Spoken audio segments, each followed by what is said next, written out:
You know what I don't miss being anymore? Hangry.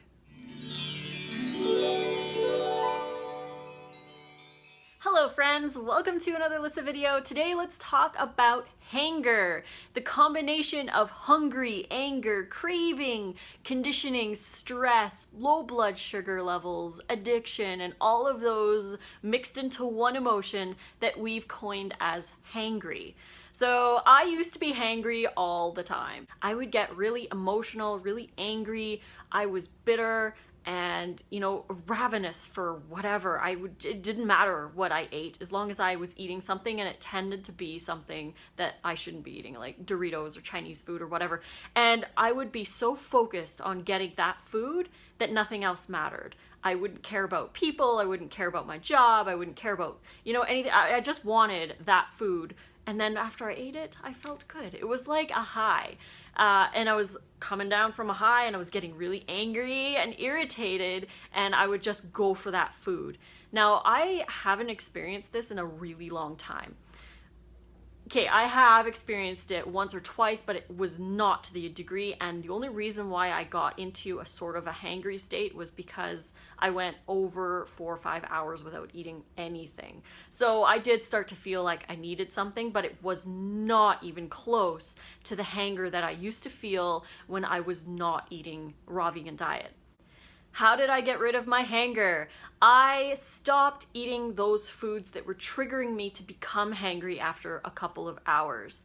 So these foods are engineered to addict us to them, and we also use these foods as comforting because a lot of them trigger dopamine and neurotransmitter release that makes us feel good. So we are addicted to them, they make us feel good, and when we're really, really angry, we crave these foods so that we feel better.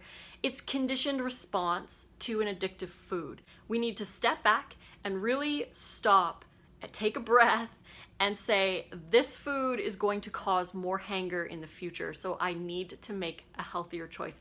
I know it's super, super difficult to do that when you are in the cycle of hanger, but it does help when you start to eat more often. And that is what I did as a raw vegan that really, really helped.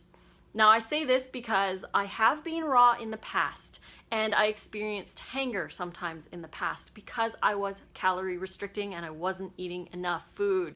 If you don't eat enough, your body is going to ask you for food. So you're going to default again to those foods that you shouldn't be eating. So by constantly fueling yourself with good, fresh, whole fruits and vegetables, it's a lot easier to quell the cravings and the hanger that come with not eating.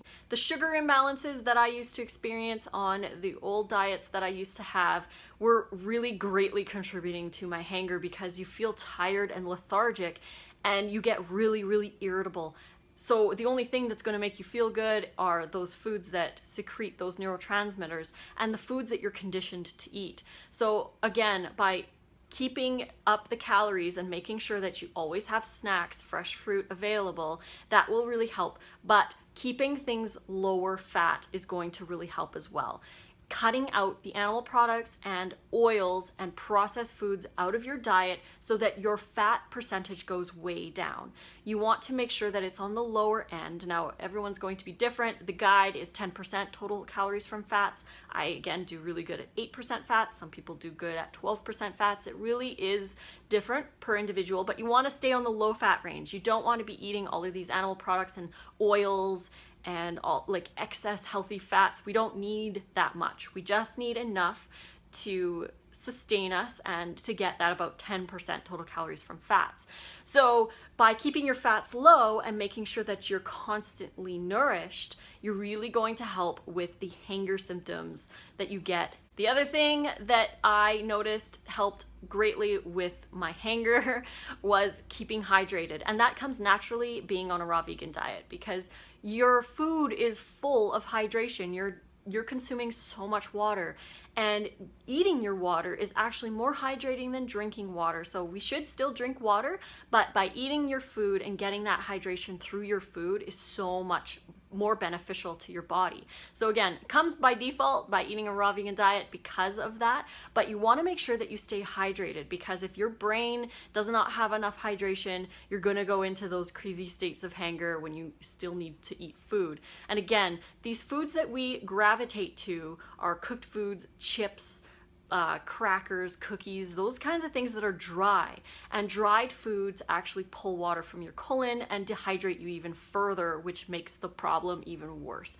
So if you are hangry, make sure that you have fresh fruit available and enjoy that fruit. Take a moment to really compose yourself and say, I need to start fueling myself with the proper food so I don't experience this again in the future. And the more often you eat, the lower fat you eat, and the more hydrated you are, the less likely that you will go through your hunger pangs. So I hope this video helped somebody out there, and if you liked it, please click like and subscribe to my channel to get notifications for more. You can find me on Facebook, Lissa's Raw Food Romance, on Instagram at Raw Food Romance, and on Snapchat, Lissa Raw Vegan. If you want my ebooks, my transition guide, and my 30-day meal plan, you can find those here at this website or in the link in the description below. So have yourselves a beautiful day, and until the next video, fruit on.